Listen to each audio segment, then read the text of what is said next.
Mən bu robot maşını sistem dərsi üçün düzəltmişəm və atamın köməyi, dəstəyi olubdu mənim üçün. İlk öncə Bluetooth platası, sonra dinamik, 9 voltluq tam 9 ədəd baterika yerləşdirmişəm. Bu motordur, DC motordan istifadə edərək getməsini saxlayır və sadəcə arxa təkərlər ilərləyir, qabaq təkərlər boşdadır. Bir də LED işıqlar artırmışam altında.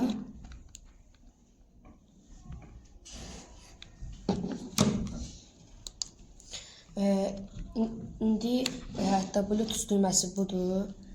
Bu ilərləməkdir. Bu da LED işıqdır. Bu da çözəlmə lampasının işığıdır. Çözəlmə lampası ağır volt işlətdiyi üçün biraz daha çox baterika yerləşdirmişəm. İndi isə maşını sürmə mərhələsinə keçək.